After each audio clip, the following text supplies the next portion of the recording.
Welcome back to Neighborhood Bookstore, an author interview podcast. My guest this week is fantasy, horror, and young adult author Christopher Barzak.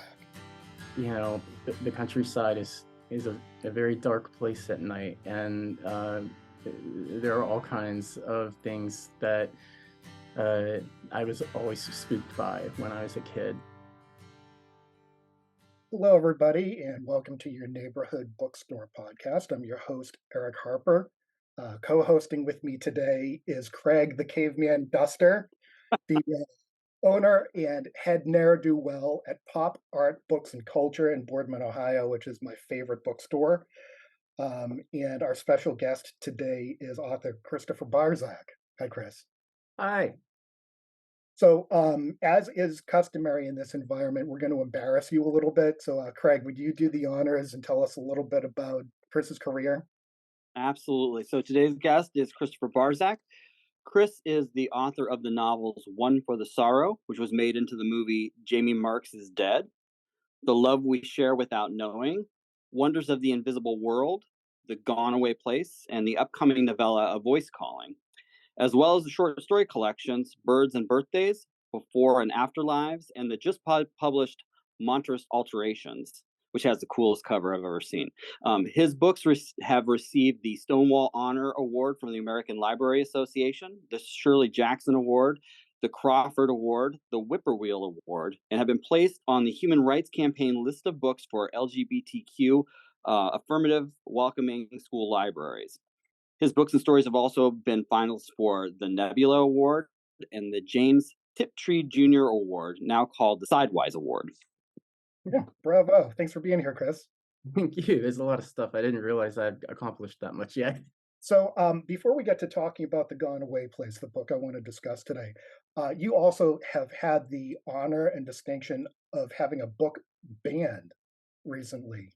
2 years ago, this month, in fact, there was a state congressperson in Texas who created a list of over 800 books, all of them either by LGBTQ people or for that audience, or by or for people of color.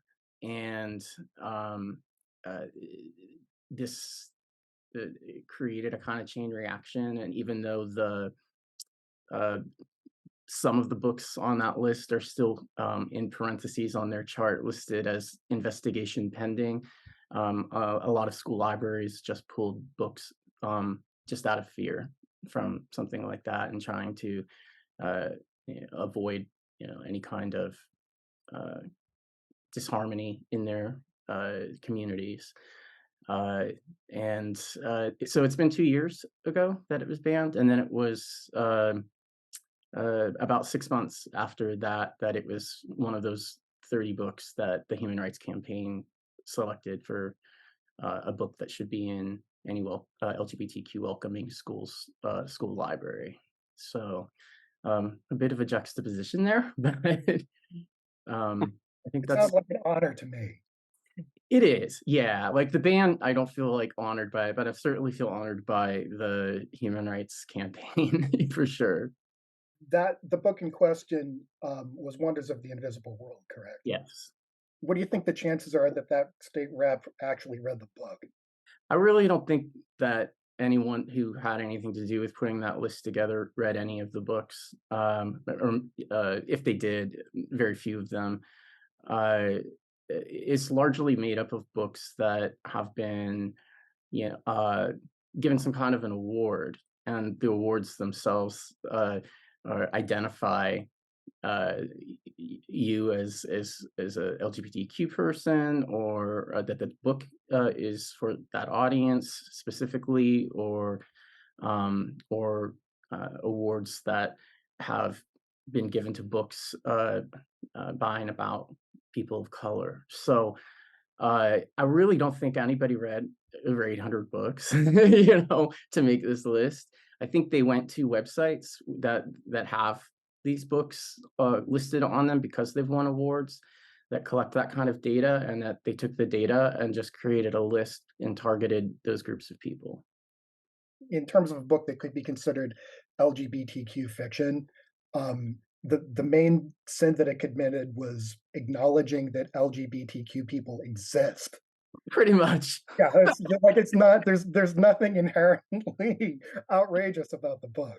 No, I was really surprised, mainly because there's people generally when they try to ban books they'll smear the author or the book and say it's indecent or it's pornographic or something like to that effect. You must protect the children, and in this case, like the book is, there's some hand holding and some kissing. There's really not a whole lot of, anything like that that they could contextualize in the way that they at least usually normally do. And so that's why it just seems like, yeah, the great sin is that the main character is gay and he exists. No. Well, it's a good book, and I recommend it. Thank you. So we're here to talk about this is your most recent previously published novel, The Gone Away Place, correct? Yes, it Okay, came so out in 2018. yep, I have my copy here. Um, and this this struck me as kind of a different kind of novel for you. I was wondering, would you mind sort of like summarizing it for people who haven't read it? Yeah, so it's a novel that is set in a small town in Ohio that has been decimated by an outbreak of superstorms of F1, F2 level tornadoes, and is largely a story about a young woman named Ellie Frame who loses most of her friends in an accident that occurs in this storm, and she survives it only because she had a fight with her boyfriend at school that day and left and was not in any of the area that was destroyed and where the most lives were lost. And so the book really chronicles her moving through survivor's guilt and trauma and trying to come to some kind of peace with that. And largely part of that is a project that she takes on to when she begins to encounter the spirits of her dead friends. Uh, she finds she's able to record them, and so she begins to have them tell a story that that was important to them and that they never got to speak to before this happened to them. And by doing so, it also helps facilitate their moving on and their process of grief, and moving on from this world. Uh, it's a bit different from me in a lot of ways, but I think there are things that come through it that is a kind of sensibility or style of writing that, regardless of what kind of genre I'm working in, there's some Sure. similarities structurally, I think, with my second novel, The Love We Share Without Knowing, mainly because there are interspersed chapters told from the points of view of various ghosts in the book, and then you've got the main kind of structural through line of Ellie Frame's narrative. Um, but my second novel, The Love We Share Without Knowing, was set in Japan, and it had a kind of similar structural idea behind it with alternating narrators. It was a different pattern I was putting together with that one than this, but it felt in some ways like working in that same kind of mode that I did with that second novel. I felt like when I was reading this that you really sort of like captured survivor's guilt. What kind of research did you have to do on that, or is that something personal to you? Like, where did that come from? I did research for it, and uh, I think I've experienced survivor's guilt, but of a different type, and not from a kind of loss like this. But the research that I did largely brought me to a psychotherapist whose name is Clarissa Pincula Estes, and she had written and published a book in the '90s that got really popular called "Women Who Run with the Wolves," and it's largely like Jungian psychology, uh, which is not a very practiced type of psychology at this point in history, but uh, despite that. she's considered like one of the world's like top experts on community trauma. Mhm. And so when, for instance, there were the mass killings and shootings at the high school in Columbine, um, uh, the governor of Colorado brought her in to that town to be able to facilitate community trauma grief sessions and to bring people together. And she's been brought to a variety of different places that have suffered community traumas. Uh, Villages in Europe that have had earthquakes where their population was decimated, and so this is kind of her life work. And uh, I learned most of what I was trying to understand to be able to depict in this book, that as Ellie moves through those kinds of processes, and as her whole community does, uh, from Clarissa Pinkola Estes, and then personally, survivor's guilt. I think there's different ways that you can think of it. There's like very literal ones, Mhm. uh, in terms of a kind of major event like the one I'm depicting, where there's like many actual like lives lost. But I Right. think also kind of like survivor's guilt, and metaphorically for me about sort of like coming from a place where a lot of people aren't able to escape or to get out of, or in terms of like maybe even class background or something like that. And I knew that there's something. Yeah, I pursued a number of opportunities in life from a young age for uh, through education mainly, and I feel like it and writing sort of moved me from one class to another. And occasionally I've had you know a kind of metaphorical survivor's guilt of when I consider the other paths that I might have gone down. You made it out and other people didn't. Yeah. Yeah, I understand that. Now you're originally from Lisbon, Ohio, correct? Yeah, Kinsman. Kinsman. Okay, thank you. Sorry about that. Oh, that's okay. I've actually been to Kinsman. Yeah. Uh, I've been to Lisbon too, but I've been to Kinsman more recently, so I'm a little familiar with it.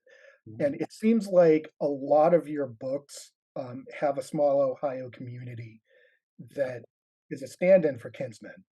Yeah. Yeah, Do it's a kind of mythological depiction of Kinsman and Johnston, Gustavus, Mecca, all these little villages and townships in northern Trumbull County, where I grew up. And I tend to, in the books that I set in a small town in Ohio, in many of those books, I will end up just sort of using various kinds of like locations and set pieces essentially from all of that area without naming specifically, so that nobody can hold Sure. the map. And in this case, with the Gone Away Place, I gave this town a fictional name though, Newfoundland, Yeah, which how did you which decide on that? everybody in the book calls Newfoundland, because I thought that was how Ohioans would end up, pronouncing Newfoundland. The same way we have a nearby town that we call Vienna, and not Vienna, or the camel, but it looks like Campbell in Yep. terms of how it's spelled, that kind of thing. Okay. Um, so do you think that rural settings sort of like lend themselves naturally to fantasy, or like Yeah, an occult or supernatural story like the kind you're telling? I think they do. I think that in it's a kind of tale that works in remote locations. Because it's also like it's an aesthetic, right? You're working with supernatural tales and ghosts. You're working in at least some kind of gothic mode on some level, even though the way that you handle things might not be like super dark or anything like that. Sure. You're still working through various things like grief and disturbance, and weird, creepy things that happen and come up in the night. And uh, I think, growing up in those settings, the countryside is a very dark place at night, and there are all kinds of things that uh, I was always spooked by when I was a kid. But I also had two grandmothers who loved to tell ghost stories. Some that they had made up, and some that they felt that they had experienced for real. And so I was, in many ways, influenced by their stories that they would tell, because they were very detailed and intricate, and not just a sort of like told in just a minute kind of style. You really had to listen to get the whole thing. And uh, so I think that, yeah, that was essentially, yeah, what one of my main influences as a writer was that I was attracted to ghost stories because my grandmothers told so many good ones. That makes sense. And I mean, like I grew up in a rural community also, and not only does it get dark at night, but there's a feeling of isolation, you know, Yes. and weird Yeah, things happen when nobody's watching. absolutely. Yes. And I'm not going to go too far into depth either, but I did have my own supernatural experience while visiting Kinsmen. See, the place is littered with ghosts. Yeah, at a bed and breakfast, which is no longer open, but I won't still name them. But yeah, so like it was very relatable to me. Yeah, Um, yeah.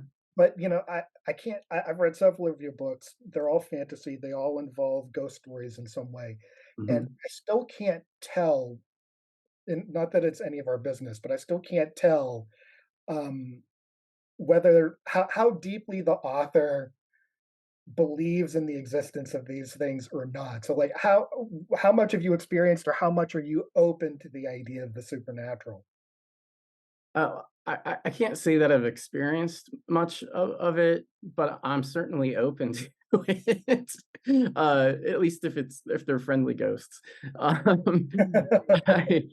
I've had some experiences that I think that I could contextualize as feeling like something supernatural, or something I couldn't explain, or and that lends itself to feeling like there's something else around that we can't see necessarily. And but I don't really dwell on it too much at this point. I did a lot when I was younger, but uh, uh, if they're real, then they're not necessarily out to get us. I think that's also why most of my ghosts are not the scary type. Yeah, they're usually sad, you know. Yeah, absolutely. Yeah, sad instead of scary ghosts. The thing that struck me when I was reading The Gone Away Place is that it's a book that seems to ask, how many ways can a human being be haunted? Because, Yeah. there are literal hauntings in the book, there are psychological hauntings in the book, there are metaphorical hauntings in the book, and also, like, the haunting is far and wide. Like, I don't believe I've ever read a story before where an entire community was haunted. Yeah, that was thanks for mentioning that, because yeah, that was one of the things that I want was my one of my big ideas that I was inspired by when I started to try to conceptualize this book. And I'm always trying to figure out new ways to do something old and familiar, maybe.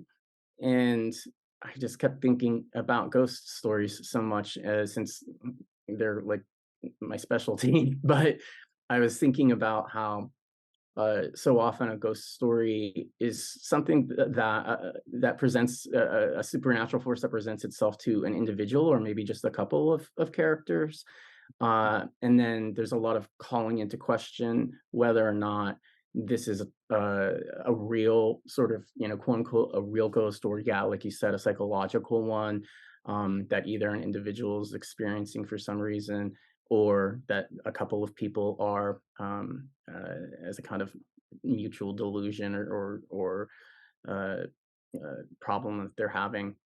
and it serves as more of a metaphor. Uh, I kept thinking, I have not seen a book where an entire community is haunted, and in some ways, I thought, okay, so this is the new thing that I want to present, and now I had to figure out how to do that and to make it work, and I did. When I started to think about what would make an entire town be haunted. Uh, and I thought, well, it has to be something where a number of people were lost at the same time, and that they're all experiencing the haunting because there's no one who's survived who hasn't lost someone, or who Um, doesn't know someone very close to them that has been taken. right. Now, it's funny that I mean, not funny, it's interesting that you bring that up because, like, over the years, I've seen a lot of, documentaries about natural disasters. I know that you spent some time in Japan, as you said, and in a way, this reminded me of a Japanese ghost story. Were you at all inspired by living in Japan? Also funny, I don't know if you researched, I don't know how much I talked about this, when the book came out or not, but, I when I lived in Japan, yeah, I was totally inspired by, all of the folklore and the tales of supernatural there. But something more specific than that, occurred that was part of my conceptualization process for the book when I was starting to try to get this idea Yes. of how to do a different kind of ghost story, a community ghost story. Uh, th- it- in 2011, there was the Great Tsunami that Yes. destroyed so many towns and villages on one coastline in Japan, and uh, I had already been home for several years by that, but I still had friends and loved ones there. And so I was really obsessed with watching the news and trying to get word from people because it wasn't really too far off from the location that I lived in. And more importantly, was even if the towns that I lived in there weren't affected by the tsunami itself, the nuclear reactor that was essentially broken Oh, by yeah. the tsunami was spreading radiation, and the radiation was coming right up into some of the towns that I had lived in, and I was just eager to get news of whether or not people back home were safe. But in any case, I also started following uh, these reports that were coming out. There was an initial, very long, almost anthropological study that was published in in a literary times, maybe the London Literary Times. I'm now forgetting maybe where it originally appeared. Uh, and the author of that article later developed it into an entire book of nonfiction about the aftermath of that tsunami, and that book is called "The Ghosts of the Tsunami." And Okay. one thing that was happening as all of these mass casualties were taken from and people's homes just completely destroyed and made uninhabitable for a very long time afterwards, was that people were experiencing mass hauntings. So I was like, what is going on here? People's grief were so deep that they were, hearing voices, uh, seeing ghosts, and in some cases experiencing what they were calling possession Mhm. of loved ones who'd been taken in that tsunami. And it was such a huge community trauma that uh, these Buddhist monks came down from the mountains in order to essentially start serving the people and helping to uh, exorcise ghosts and to give people rites and rituals to hopefully help them uh, grieve and heal in en masse too. But when I was reading about that, I was like, that was where I felt like I probably got the idea, but I didn't want to write this story set in Japan, for instance, Mhm. one, because I was no longer there. I didn't think it was my story to tell in those particular details. But I had experienced uh, seeing enormous destruction of my own community, our community here. In the early 80s, we had an outbreak of super tornadoes here that decimated huge swaths of Trumbull County, especially. And my father was a supervisor at the Trumbull County Engineer's office at that time. So, like, actually, like, your dad in real life, fulfills a kind of similar function to Ellie Frame's dad in the Yeah, story. yeah, similar. At least that it works for Ohio Edison, but it's a Right. similar kind of a thing, right? I kind of wanted to be able to have a character in there that I could depict in what it was like after in the aftermath of those tornadoes in the 80s, uh, of what my dad's life was like after that. But he was gone for days. There was just, he would come home like every 4 or 5 days to sleep and eat, but otherwise, he and his crews and everybody, was just going around and trying to clear roads and to, reestablish, basic infrastructure, being able to work, and the National Guard was called in, largely to work with removing, major amounts of, electrical, wires that had Oh, wow. been stripped and were incredibly dangerous, and people were rightly outraged and shocked by everything that had happened, and some of the things that my dad had to encounter were even just neighbors like who were just sort of out of their minds at the moment, just being angry with each other because they didn't know how how to process uh, their emotions about what had happened. And he had a lot of stories. And then after he felt it was safe for us to go around, then he drove my mom and myself and my brothers around the county, sort of to witness the damage and how bad it was. Interesting.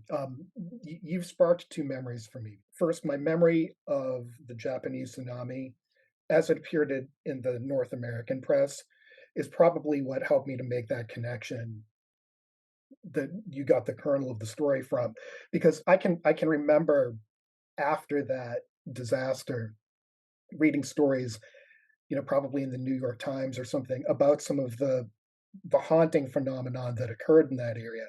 Even to repeated stories about taxi drivers picking Yeah, up a fare only to have that person disappear when they got to their destination.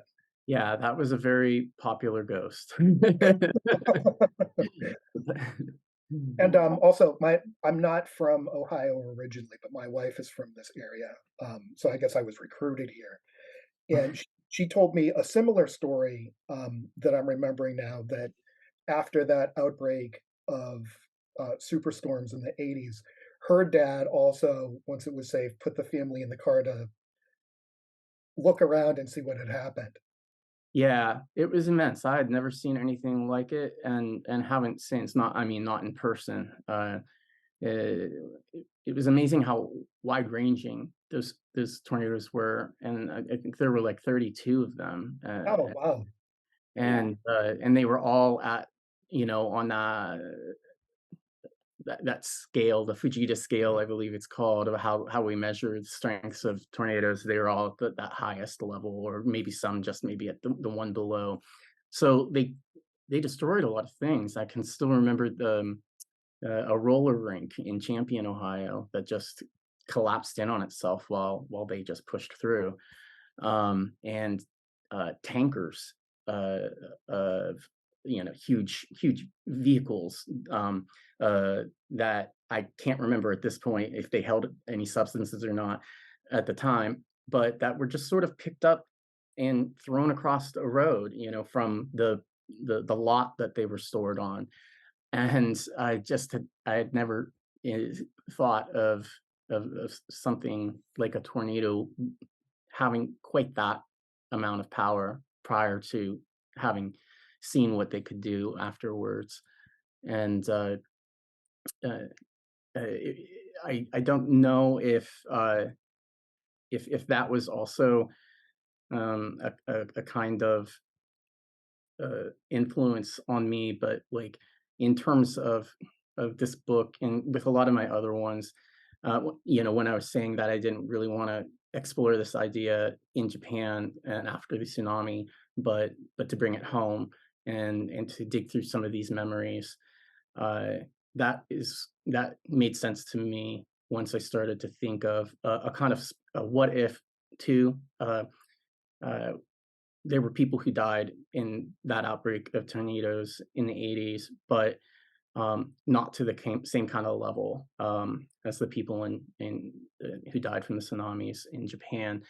But I kept thinking back on those things I had seen, like tankers that had been, thrown across the road and entire buildings just collapsing. That uh, it could have, there were so many things that went so wrong in those storms that there could have easily been a lot more lives lost than the amount we did lose back then. Right. So it became a what if to me. What if the wrong things happened, and then how would this community respond? It strikes me though a lot of the trauma that's described in the Gone Away Place is can feel like almost feels interchangeable for like different kinds of trauma for like it doesn't really matter what the specific circumstances is that it kind of fits in with like any of the things that could happen to you. So I'm glad that's how it reads, because I did want it to sort of like it didn't, it could have been some other kind of disaster or event. Uh, Right. and I did think through other ones. I did settle on this one only because I felt like it was the one I was the most familiar with. But uh, in terms of, yeah, what it's depicting of those processes of trauma and grief, for a community, I do think my intent was for it to be for a reader to be able to sort of like overlay that onto maybe any experience that they've had. Ultimately, it's a subtle one, but it's still a fantasy novel, and it's still a ghost story. Mhm. So, when you were writing this, like, who was your intended audience for The Gone Away Place? My intended audience is almost always myself and other people. I'll just, I, yeah, I think that's something that Gertrude Stein said when she was asked that. It's fairly evasive, but the book was marketed as a young adult book, Okay. simply because the majority of the narrators in the book are teenagers. The main character, Ellie Frame, commands most of the attention in the book, but there are, as I had mentioned, interspersing chapters where her friends tell their stories, and then there are also adult points of view in the book as well. Uh, this doesn't happen a terrible amount of time in young adult books. They usually really, focus on teenage perspectives, and Right. uh, but I do think that while the story uh, is a bit geared for young adults, that it's very open and fluid in terms of age audience. That I don't think there's anything about it that screams that this is only for teens. Sure, it's kind of an all ages book because in a lot of ways, grief is in one time or way or another universal Yeah. experience. It was interesting too for a book that was marketed as a young adult novel that this narrative actually starts with the disaster. So, like, in a lot of other stories, especially in this day and age of very prominent Hollywood storytelling, you Mhm. are first introduced to a whole cast of characters, Yeah. and then you witness their suffering or you witness the changes that they go through. Right. Why did you decide to start with the storm and then reveal the characters like through that lens as they are forced to examine the situation they find themselves in? Yeah, I wanted to start the story with the storm first to just start up with a big bang, essentially.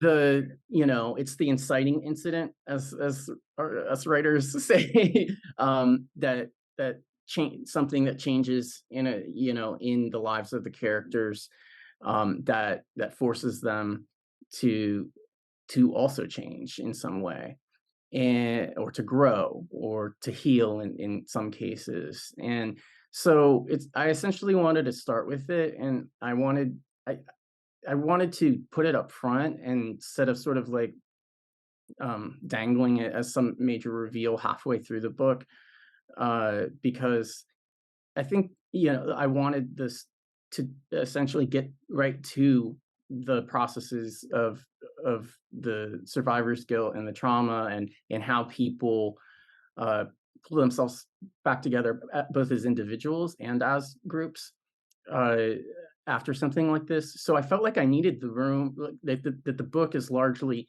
not about the tornadoes. It's about what people, how they have to survive and try to rebuild their community in the wake of something like that, and that I needed the space to show those things. And so I just figured, let's just start from the beginning. I know it's risky because people like to get attached to characters before you murder them off, like George R. R. Martin. But I I I felt like it was more of an exploration of who they were after the fact, and that moving through surviving something like that, and moving through trauma is something that usually happens through reflection.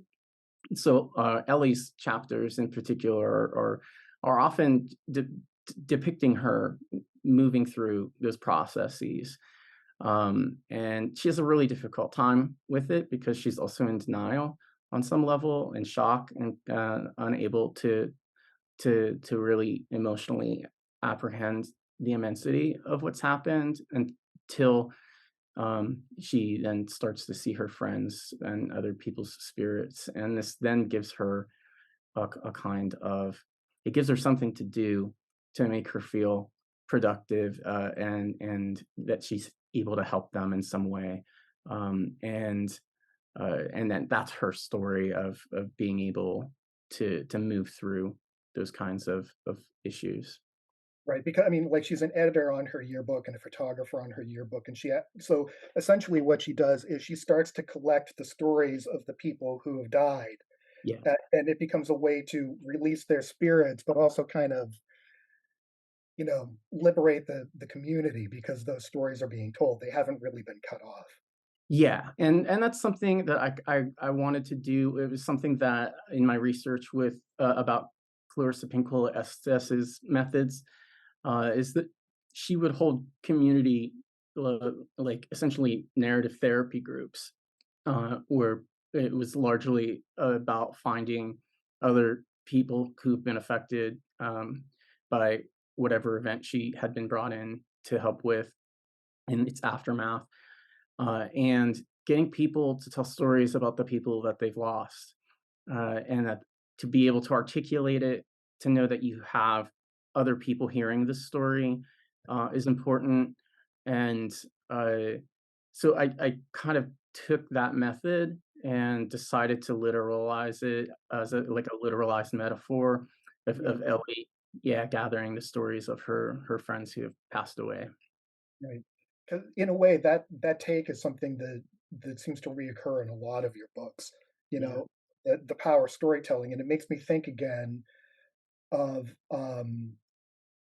Aiden in Wonders of the Invisible World, because in that story, talk about a literal metaphor. I mean, storytelling is actually sort of portrayed as a kind of magic spell in that book, yeah, to the point where Aiden is able to physically reshape his world through story, mhm, and also like his ability to tell stories protects him from a supernatural entity that's after him.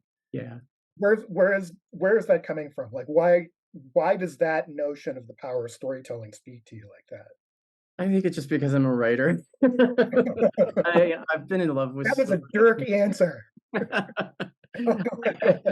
I I've been in love with stories and storytelling since I can remember. I know that a lot of writers probably have the same experience, but I can remember even before I was able to spell really, that I would draw sequential pictures that would tell a story, and I'd staple them together and I'd give them to my mom and tell her I had written a book.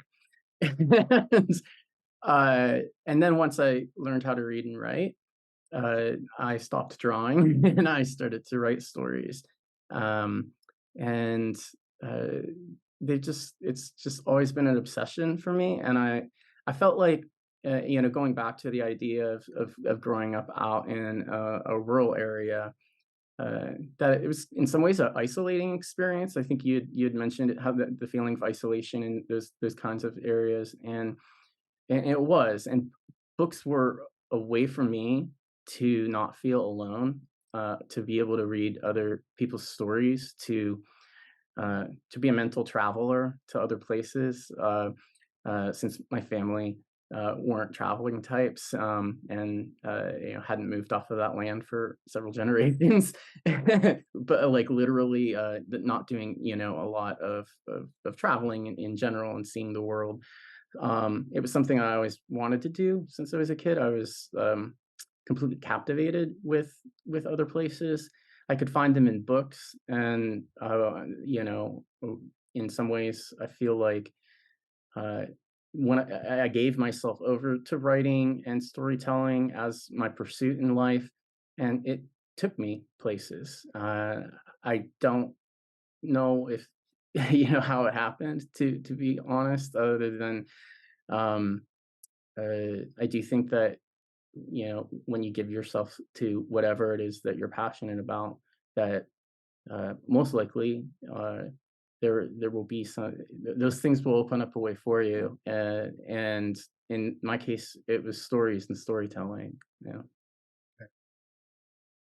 Um, so in terms of spreading the power of storytelling, I'm also aware that we have a mutual friend, Jim Canacci, who's a Uh, playwright and a professor.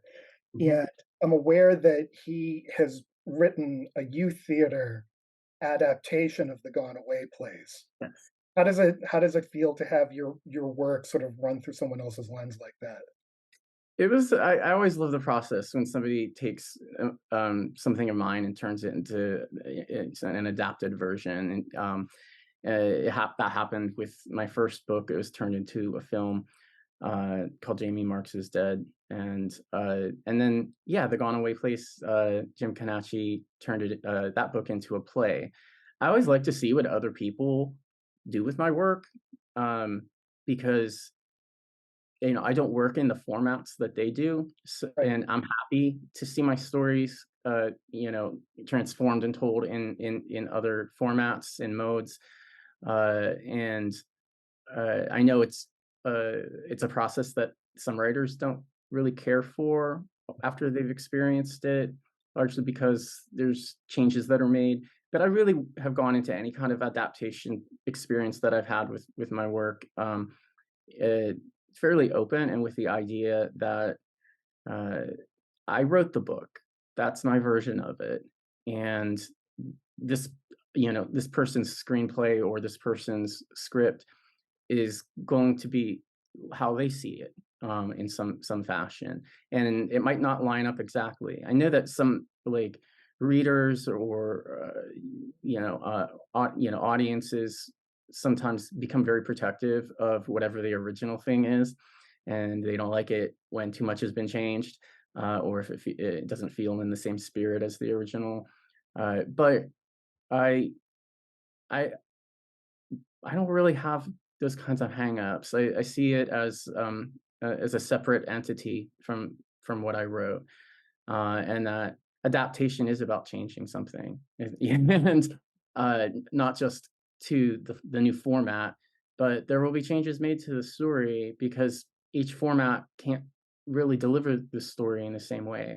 That my novel that was changed into an hour and 40-minute long feature film was, like a 350 page book.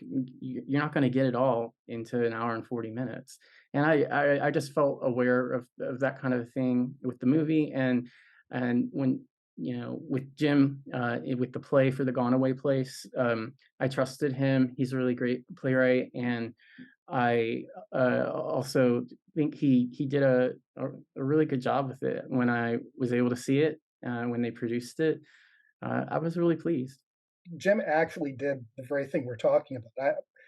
I I saw the production of the play before I had read the book, and Oh, so okay. what's interesting things to me is that he took exactly the approach we were talking about earlier.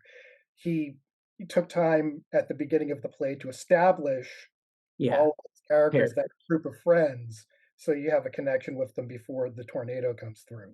Yeah, yeah, that was one thing that he definitely wanted to do, is to create the characters on the stage first so that that a viewing audience could attach to them. It's a different presentation of how that works, but I think he also did it in a way where he does move pretty quickly into the storms, but Right.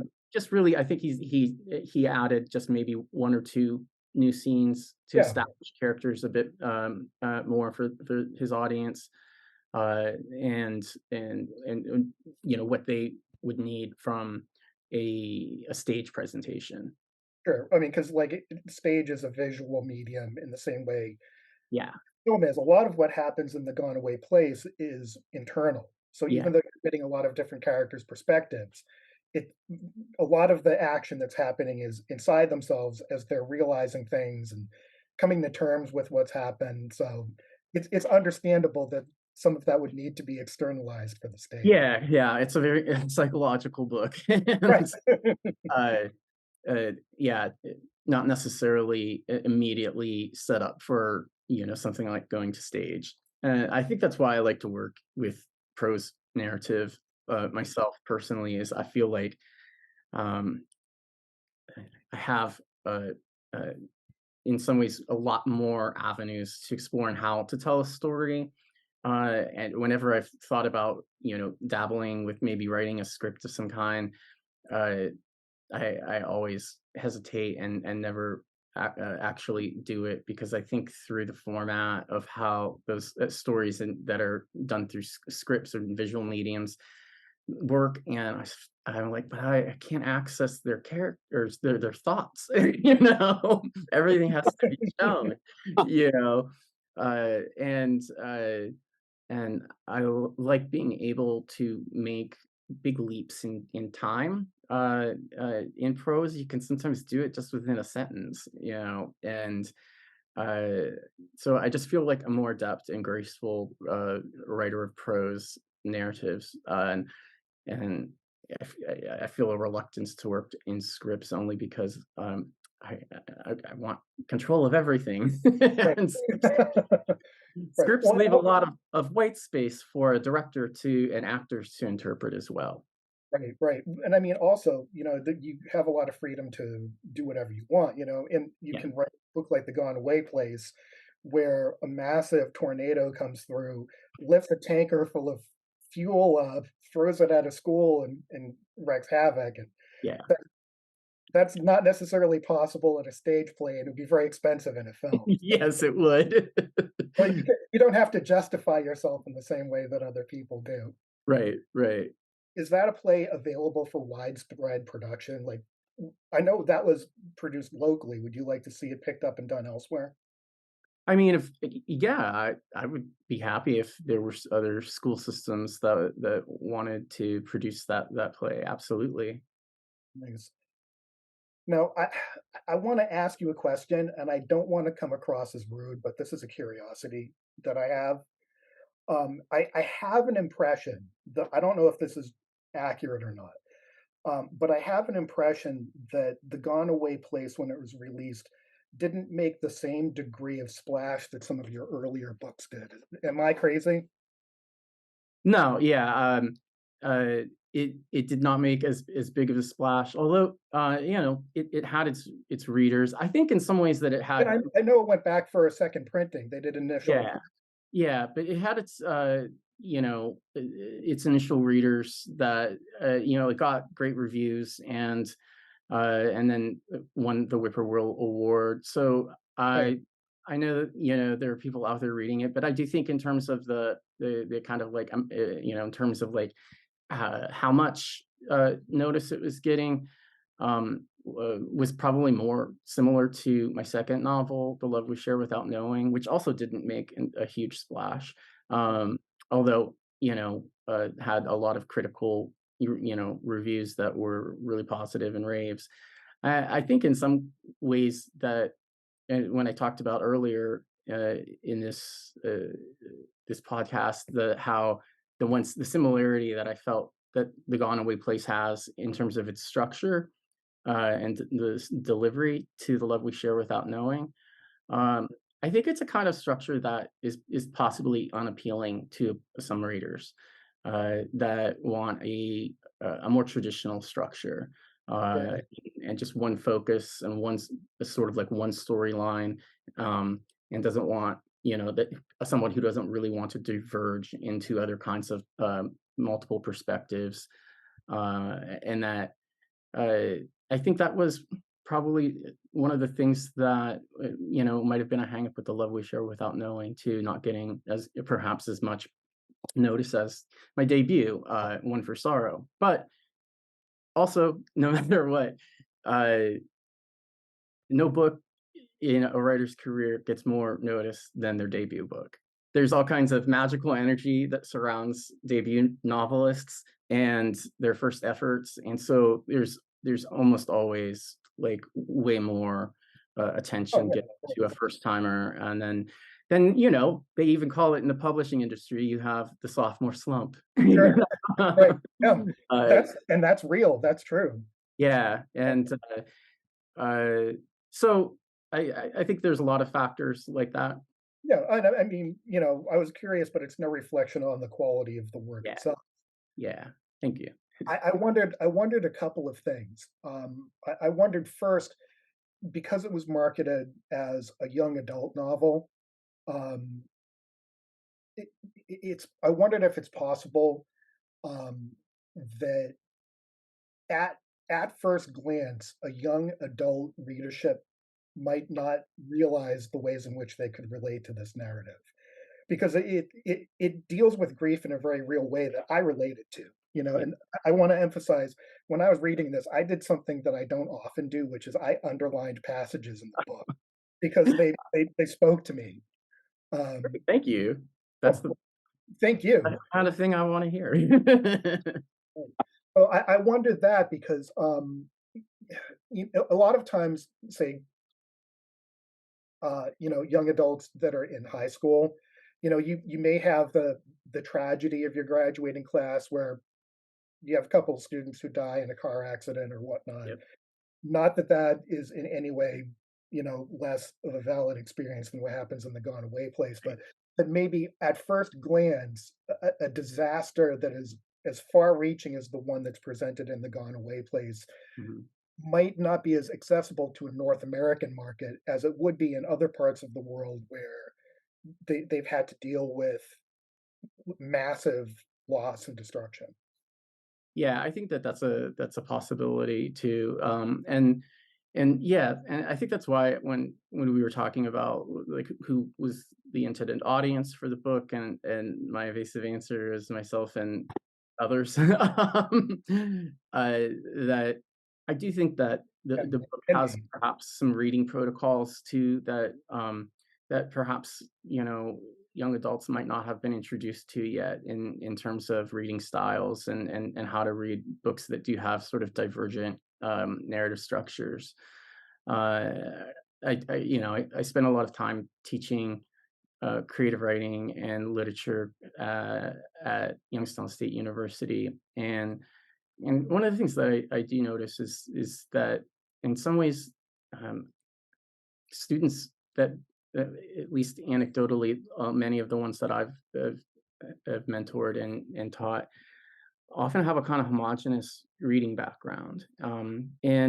So they know one particular thing or a couple of different kinds of books or genres or styles or structures, but they're still young readers. And um, uh, in like one of the things that I'm frustrated by in a lot of my fiction workshops are that students haven't been given short stories to read very much in their educational experiences. So when they come to a fiction workshop, they all want to write novels. And Ah, it's because the novel, how a novel is structured and presented traditionally, I think is the type of narrative that they have encountered the most in both in and outside of their educational backgrounds. And many of them will just say straight up that you know they've only read a handful of short stories, and wow. uh, That's so surprising. I have to like give them a ton of short stories because I'm like, you're missing out. Their short stories are amazing, and there's reading protocols about how to read a short story that is a bit different than how you read through a novel. And in some ways, that condensed kind of story, in a short story, uh, an author moves through that narrative with some of the kinds of like poetic leaps that a poet does from line to line. And so they work differently. They tell narrative and stories differently than a novel does. And so I end up having, in many ways, to teach them how to read a short story and then to start writing them. Did that change? Is that something? Because I remember going through my education experience, reading just, like, stacks of short stories, Yeah. Yeah, I think it's something that's changed because that was my experience too. I both, in libraries, but and also in my classrooms, growing my English classrooms, uh, that we were given tons of short stories to read. But a lot of the students that I've had come through in the last 10 years seem like they've almost never heard of them. Wow. That's a huge change because I'm right there with you, Craig. Like Yeah, in when I was growing up, the teachers filled our curriculum with short stories. I think that partly because you could cram a lot of learning into a few short pages. exactly. come to think of it, I'm not sure we've sold that many short story collections at the store, so maybe maybe I missed a trend somewhere along the line, yeah. So, I think American culture has just become, sort of single-mindedly obsessed with the novel. Yeah, If probably. if people haven't gone away from reading altogether, but Well, I've said this to Craig that there's a book for everybody, but no single book is for everybody. And I yeah, feel like The Gone Away Place is one of those books that's waiting for the reader when it's the right time for them. yeah, Like with I think this is one of the reasons why I spent some time underlining passages is because I mean obviously I'm an adult male. I've experienced loss. I've experienced grief. Um and like it in addition to being a very interesting ghost story, it also does like really capture and distill the experience of grief. So I I think that there is a huge potential market. So what's next for you? Because I know that you have some books coming out. What do you have going on? So my most recent book came out last month, and it is called Monstrous Alterations. What date was it released? Oh, it's gonna be backwards, but, It's okay. um, it was released on September 8th, and, so it's been out for a month, and, it's a collection of short stories, and they are all, adaptations and revisionist, work of classic speculative fiction. So I felt like after, I had experience with having work of mine adapted, that I wanted to adapt some other people's, and so the stories are ones that are based on stories or novels, in one case, a poem that I loved when I was a young reader. All classic literature, but it starts with a retelling of a Grimm fairy tale, and then moves on through other works of authors like Edgar Allan Poe and Christina Rossetti. That was the one poem that I adapted into a prose narrative, Okay. uh, and based on the poem Goblin Market. And The Invisible Man by H.G. Wells, and Dr. Jekyll and Mr. Hyde. This was a lot of the stuff that I loved as a teenager, Cool. and but I felt like there was so many things um, that I wanted to do differently, just as an experiment in some cases, just to see what some of those stories that are largely just sort of like embedded in our cultural consciousness. Mhm. uh, you can do an adaptation or reimagining of something like Frankenstein, and even if somebody hasn't read Frankenstein, they kind of know what Frankenstein is about and Right. have a kind of a general idea that you could read a reimagining of it and still experience the story, but even if it's to a different aim or goal than the original. And that became when a kind of place for me as a writer where I thought, "Ah, I want to do some interesting stuff." So like I've rewritten the first chapter of The Wizard of Oz, and uh, I've told the story of the Invisible Man from the point of view of a young girl who's a maid of all work in the Coach and Horses Inn, where he hides out for 4 months trying to figure out how to turn himself visible again. But it's a story about her in this case, and a different kind of visibility and invisibility from her background. So there was just a lot of different opportunities to explore different ways to tell stories about other stories. So I'm still, uh, obsessed with stories and storytelling, and trying to figure out new ways to do old things in that collection. Very cool. And I can see why your publisher chose to release it right before Halloween. There's definitely a spooky element that people would vibe to. Absolutely. What about the book you have coming out next year?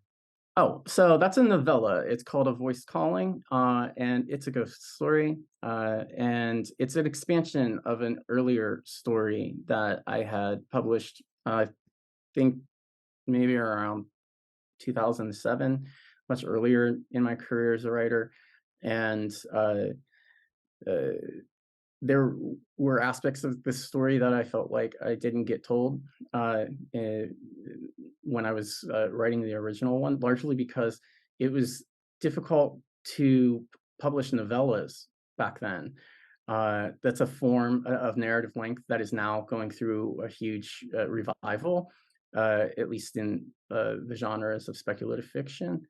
Why is Uh, that, do you think? well, I think that I know what caused its initial decline, and that was prior to ebooks when books were it was dictated by page count, and in magazines that were largely publishing short stories and novellas. As an acquiring editor, you have only so much pages that you can dedicate to stories, and one of the things you want to have in a magazine, if it is one dedicated to fiction, is as many authors in each issue as possible. And if you take a novella for a magazine that has limited space in print, uh, then you limit your ability to take as many pieces of short stories by authors too. It is the way you want to have as many authors on in a table of contents as possible, because they would each bring their audiences with them to the Right. magazine. Yeah, Uh, it was very similar when I worked in film and television production, that if you were taking something to a film festival, they obviously had a much easier time programming 10 2-minute films than 2 5-minute films or one 10-minute film. right, yeah, that's a similar kind of thing, and uh, I think it was after enough time had passed after the ebook, the invention of the ebook, that Mhm. this now it became no longer an issue of do we have space in our print magazine for these things, and because the speculative fiction community has always, the novella has been a kind of a length format that is kind of perfect for speculative fiction, where you get to explore an idea at length, but yet with some brevity. And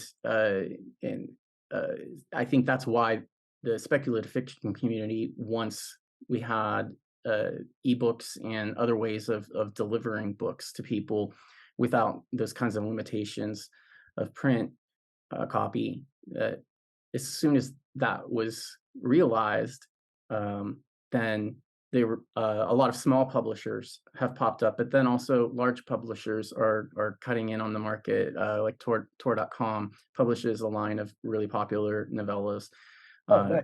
speculative fiction. And there are other, Simon and Schuster is going to start up a new one through their imprint Saga Press, and yeah, there are a lot of small presses that have been producing novellas for that community too. Interesting.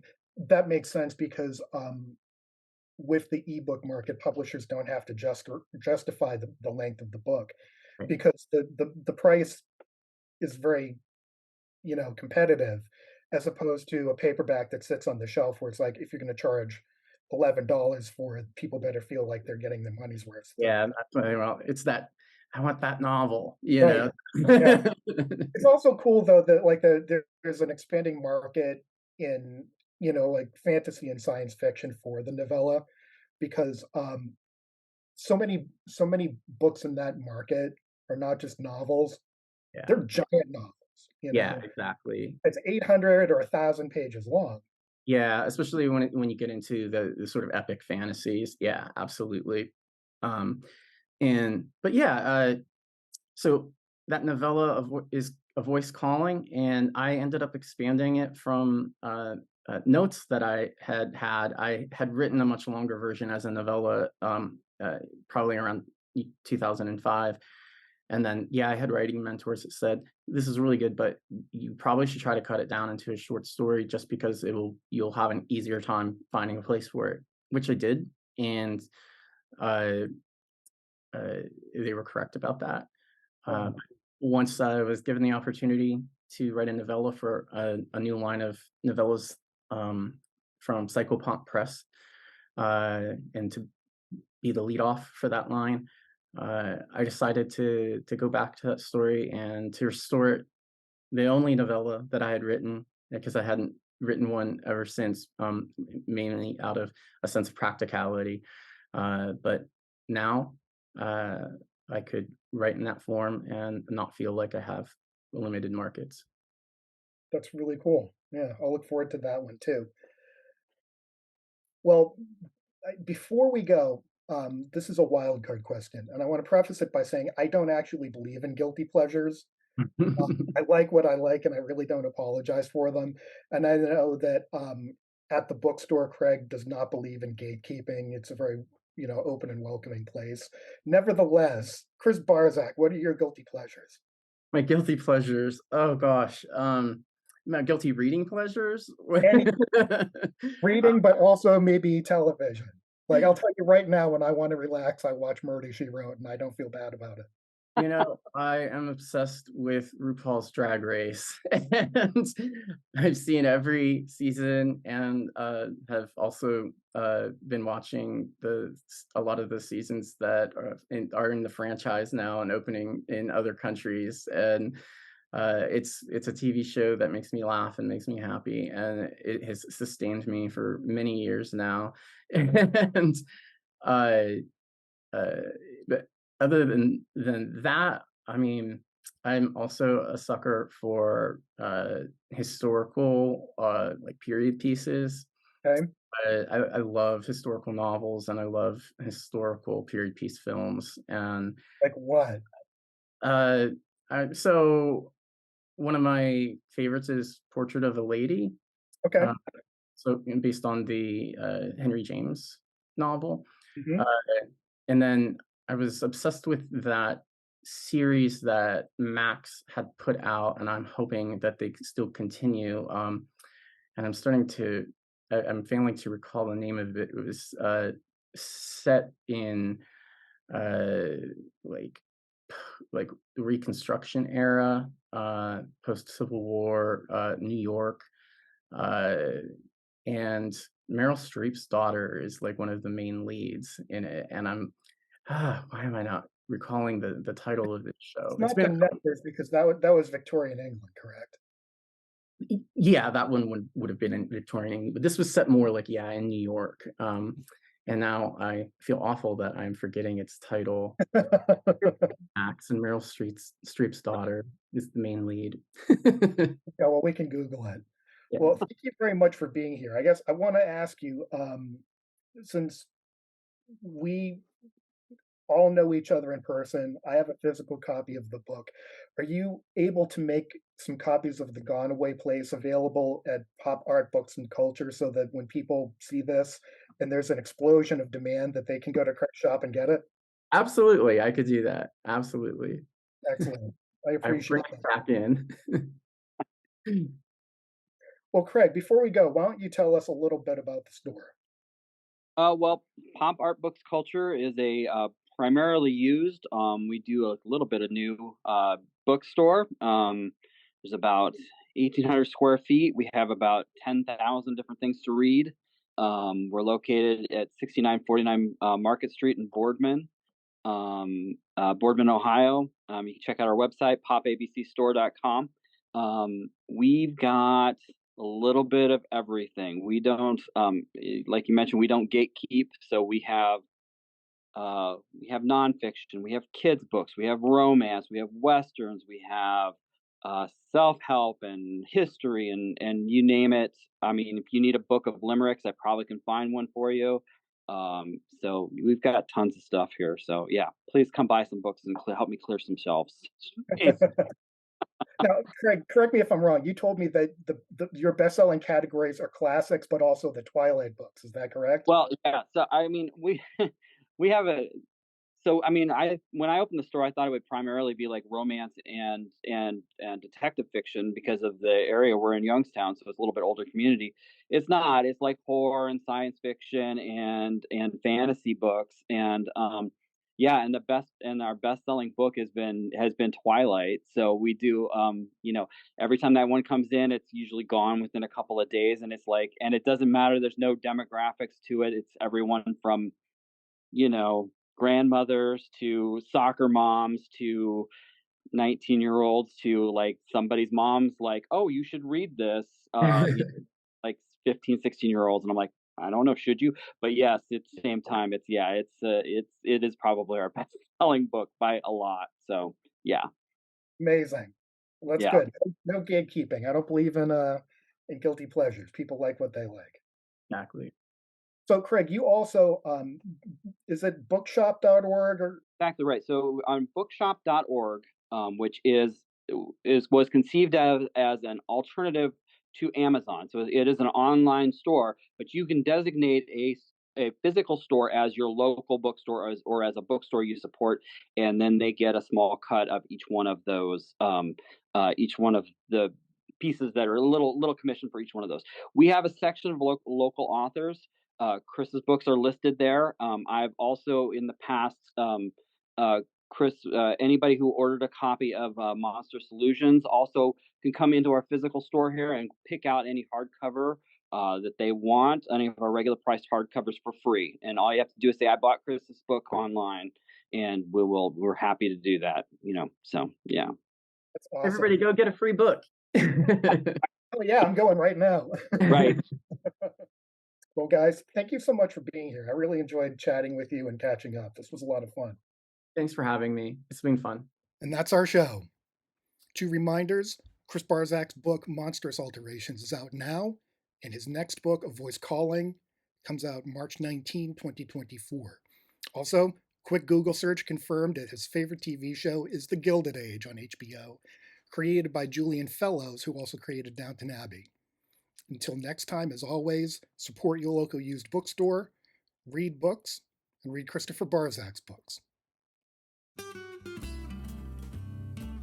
Neighborhood Bookstore was created and hosted by Eric Harper. please visit us at ericharperpresents.substack.com for free episodes, transcripts, and all the latest news. Next time you're in Boardman, Ohio, please visit Pop Art Books Culture at 6949 Market Street, Boardman, Ohio 44512, www.popabcstore.com. This episode was produced by Eliza Osborne and Eric Harper. Executive producer, Julie Cancio Harper.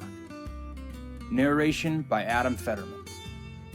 Thank you for listening. We're glad you're here.